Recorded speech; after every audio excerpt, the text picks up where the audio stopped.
Chapter 1. The dimly lit auxiliary bridge might as well have been a morgue. With the long dead corpses of Mira's command crew floating through the room, Lance Corporal Dickerson couldn't shake the image. All they needed was a steel table and a maniac doctor ready to cut them open. He stared at the hollow display floating above the captain's console. Corporal Calimora, much shorter than Dickerson, clenched her fists again and again. Through the comms, he could hear her asking for someone to respond. The words, "signal lost," blinked in midair like a proclamation of doom. "Corporal," he said. She didn't turn her head to look at him. "God damn it, come in!" Nothing. No response. He fought the urge to place a gloved hand on her shoulder. "Corporal, they're gone," he said. "We'll have to try and find another way to communicate with them." His NCO slammed her fist down on the console, ice chips rising in the air like dust.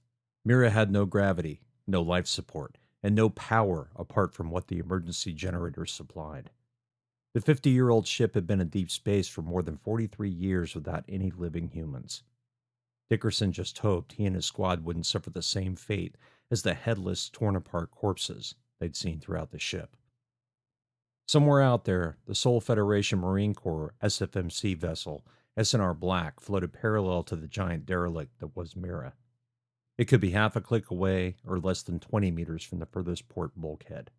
But for all the good that did his squad, S&R Black might as well be on the other side of the Kuiper Belt. Kelly Mora breathed heavily through the comms.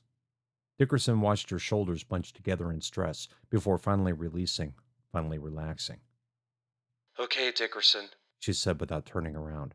"refill your O2. "You too, Corporal," he replied. He didn't wait for a response as he mag-walked off the captain's dais to the O2 refill station. Her life support sensors were damaged, and she was left relying on the rest of the squad's telemetry to know when she was low. If his suit was any indication, she was already well into her reserves. Dickerson connected a hose to his combat suit and sent a block command to the station. Fresh O2 rushed into his suit, the gauges on his HUD turning from a deep amber to green. His private comms channel lit up. "Hey, Carb said. I think she's having a meltdown." He moved his hands to disconnect the hose. Lance Corporal Carbonaro, his longtime squad mate, stood near the hatch. Lance Corporal Elliott, the squad's sole casualty, was maglocked to the wall, one of the sleeves of his suit empty from the wrist down. "Give her a minute, Carb," Dickerson said. "Think we all need one," he said to himself, muting his mic before speaking. He turned back to face the dais. Kelly Mora hadn't moved, her helmet locked on the words flashing before her.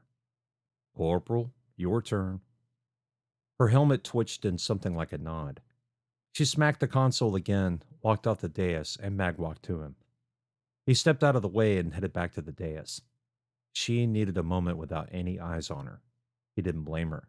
They hadn't been able to communicate with anyone save for S&R Black's AI since their skiff crashed into Mira, and since then it had been one disaster after another.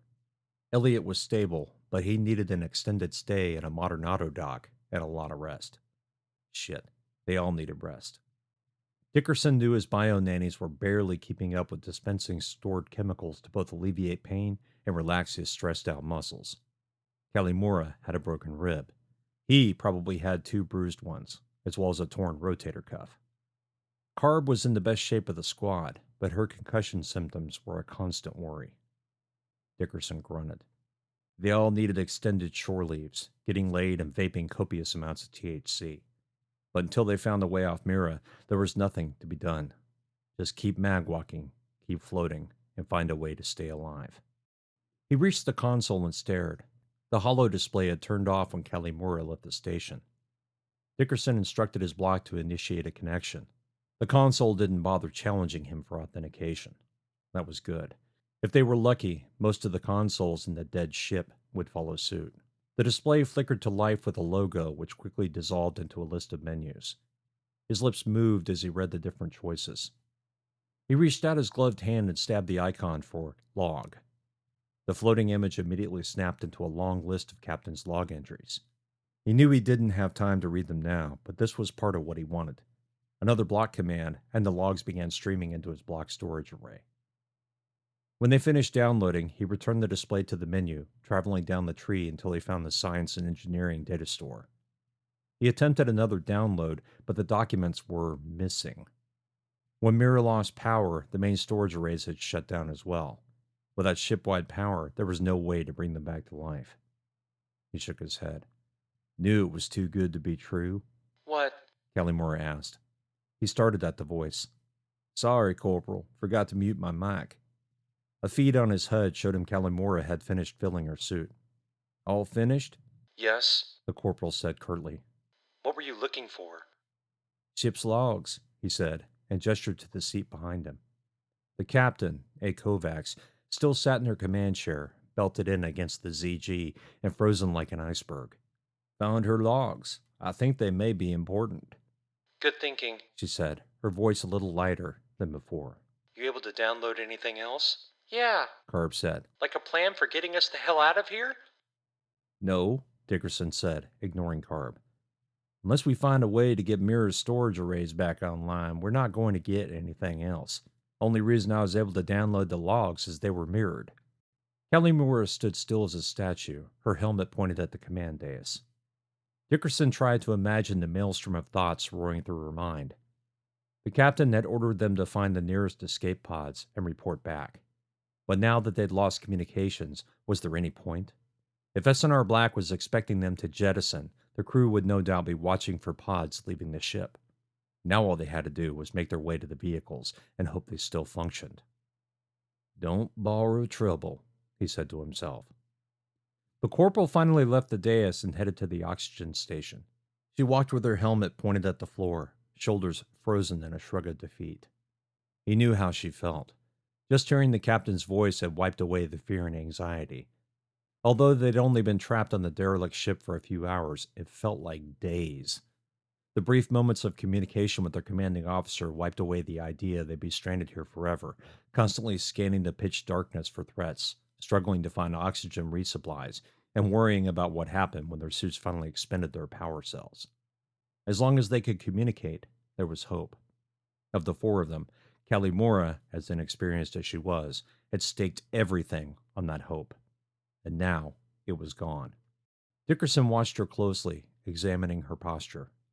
Yep, she looked as though she'd been beaten. He ground his teeth.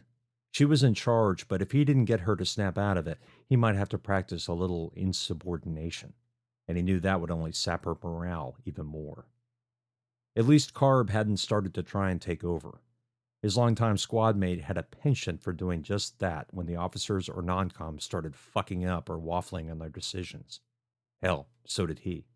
It was one of the many reasons they'd both been busted down in rank and exiled to Trident Station to begin with. If he hadn't slugged a superior officer, he would probably be back at Scaparelli teaching recruits combat tactics, how to magwalk, and how to survive in both ZG and hostile environments such as the Martian surface. Carb would probably be doing the same. Instead, they'd been given the choice of leaving the Corps altogether or finding a unit dumb enough to take them.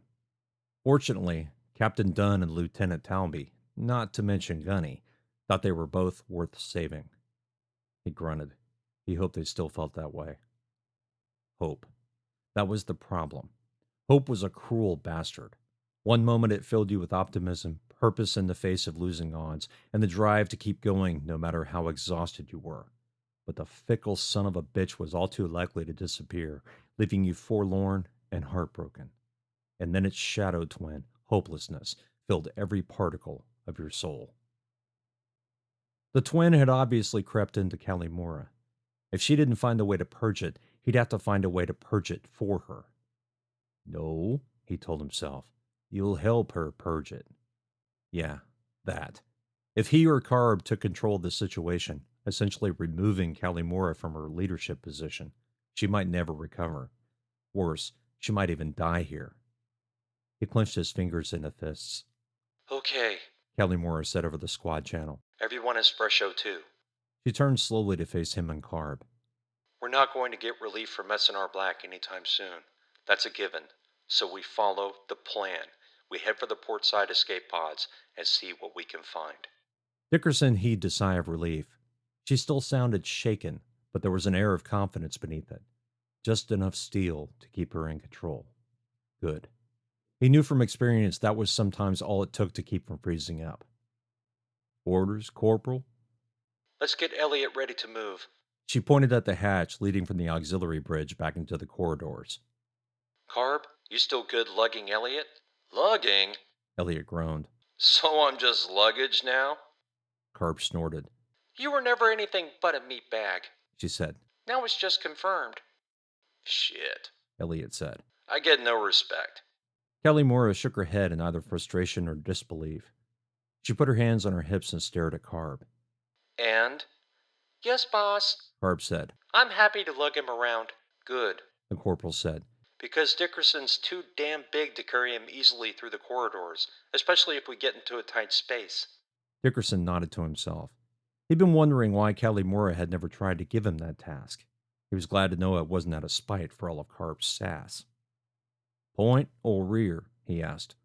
Rear guard, she said. Again, size. You can see over the group and pick out targets without shooting one of us by accident. Yeah, Carb said. Bad enough those little bastards want to eat us. Would be worse to get shot by my own damn squad. Kelly Mora ignored the comment. Agreed? Dickerson smiled. Agreed. I'll shut any hatches behind us unless you tell me not to, he said. Good. Kelly Mora inhaled deeply, her helmet swinging back to regard the dais. Wonder how long they survived in here before the end. No one said a word, and the silence stretched for a few seconds. The corporal seemed to snap out of a fugue. Let's get moving. Carb walked to Elliot, taking care not to bump his injured extremity, and once again maglocked him to her back.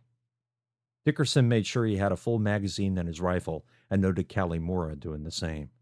They had to be ready this time. No more fucking around.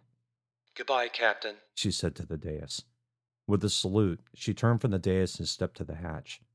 All right, people, let's move like we have a purpose. Dickerson watched her clear the corridor beyond the hatch. He sighed inside his helmet and took up position behind Carb. Time to find out what was on the port side of this deck. He knew this wasn't going to be as easy as the captain had made it sound. He was right.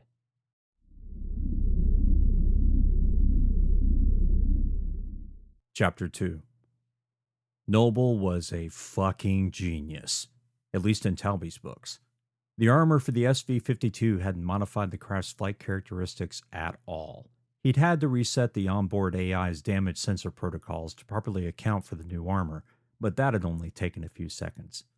With Gunny's Marines prepping themselves for the last stage of harness duty, he'd had little trouble getting permission from Dunn to retrieve the stasis coffin. He'd been forced to drop it from the SV-52 to tow the remaining skiff into the ship after the confrontation with the starfish creature. Fortunately, the coffin was floating less than 100 meters from S&R Black. Finding it took a few moments, but not nearly as long as he'd feared. He didn't even know what he was expecting it to contain, but it felt important for some reason. Dunn thought Talby was mainly interested in clearing the area of any possible threats before the skiff exited the ship, and while that was true, it was just an excuse to retrieve the coffin. Once he saw the rectangular shadow, he pushed the craft into a negative vector and gently applied the thrusters. The SV-52 quickly ate the distance until he was no more than 5 meters above the coffin. He activated the tow line, aimed, and fired. The magnetic harpoon struck the coffin and held fast. The line reeled in the object until it stuck firmly to the hull. Smiling, he rotated the SV-52 until it pointed back at S&R Black, a derelict hulk lurking in the distance. Oakes would begin firing S&R Black's attitude thrusters in a few moments to shorten the distance between the two craft. Once he started that process, they would have to wait until he positioned S&R Black above the spindle before they loosed the skiff of Marines. Talby would make damn sure they had no hazards to deal with. At least he hoped. So far, they'd only seen 2 of the starfish creatures, and they managed to destroy one with the new weapons. The other, the one he'd originally skirmished with on the far side of Mira, it hadn't made another appearance. He could only hope it wouldn't. His lips twitched into a smirk. Then again, he'd love to try out the new weapons. And, more importantly, he had a score to settle with that thing. His HUD flashed. Talby frowned as he looked at the warning. Inbound ship detected. He blinked at it. Captain? We see it, Dunn said. Black says it's an error, but a KBO is entering our space. She thinks it's triggering the sensors. Talby noted the position and checked his cams. Far out in the distance, he made out a black dot that obscured the starlight. If that was the KBO, it was huge. "Aye, sir," he said. "I have the coffin, heading back to the ship." Copy. Gunn said. We need to get a move on. As soon as you offload the coffin, I want you back out there while Oakes moves us into position. "Acknowledged, sir," Talby said. "Offload the coffin," he echoed. Right. Gunny's squad had already created a temporary quarantine area for it. All he had to do was get the damn thing back in the ship. "Easy enough," he said aloud. He activated the thrusters, but kept an eye on the feed targeting the shadow. The object heading toward them glowed in pulsing patches of color far too bright to simply be a prism reflection from Sol's distant light. Far too bright. Hell, Mira was less than half a click away, and it was clothed in shadow. That couldn't be the sun or Pluto's light reflecting off it. That simply wasn't possible. Talby focused on getting the 52 back to the cargo bay and tried to push thoughts of the object out of his mind. It didn't work. He told the combat AI to track the object and take high-resolution stills. Once he dropped off the coffin, he'd have time to wait while Oakes positioned the ship. Then he could take a look.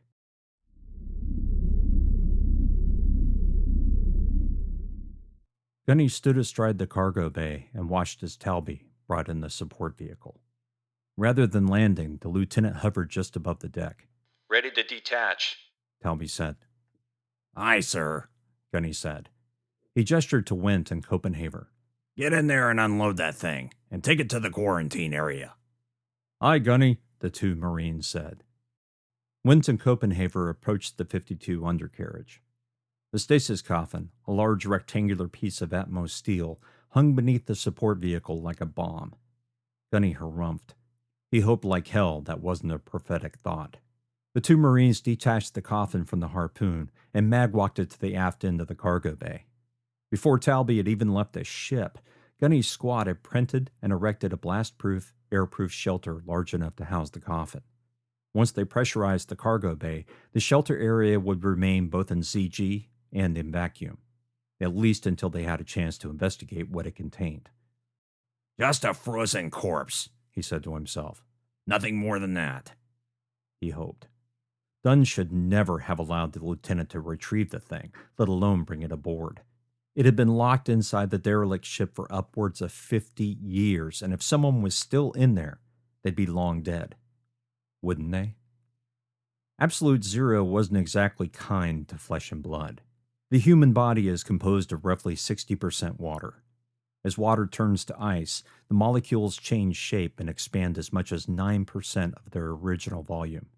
Cell walls rupture from the expansion, causing irreversible damage to organs, the brain, and other soft tissues. "No," he thought. "No one is surviving that." Shit.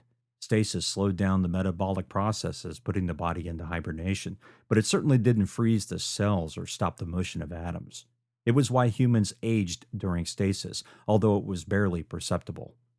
Gunny wondered what his actual, quote-unquote, space age was compared to his biological age. "Doesn't matter," he thought with a grin. "You're old as shit." Wint and Copenhaver shepherded the coffin to the containment area. Gunny mag-walked and opened the sealed transaluminum shielding.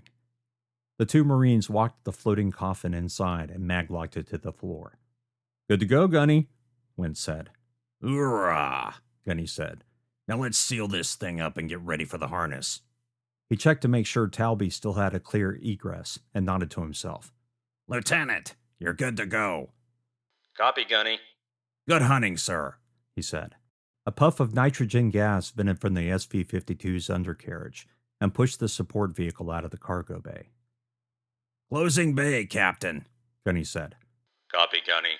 He sent a block command, and the bay doors quickly slid down and sealed, once again protecting the bay from the vacuum of space. "Pressurizing," he said over the squad channel.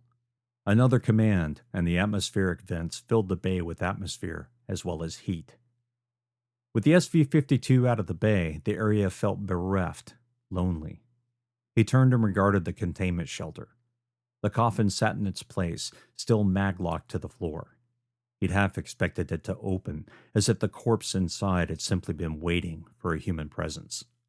Quit thinking, he told himself. You don't even know if there's a goddamn body in there. True, he didn't. But with all the other crazy shit he'd seen in the last several hours, a walking and talking corpse would hardly be out of place. Gunny shivered. Okay, squad, he said. Triple check everything. Once Oaks gets us into position, I want to be ready to go. Went, make it happen. Aye, Gunny, the big Marine said. He continued staring at the coffin, almost afraid to look away. He'd be damn glad when they finally had some real work to do.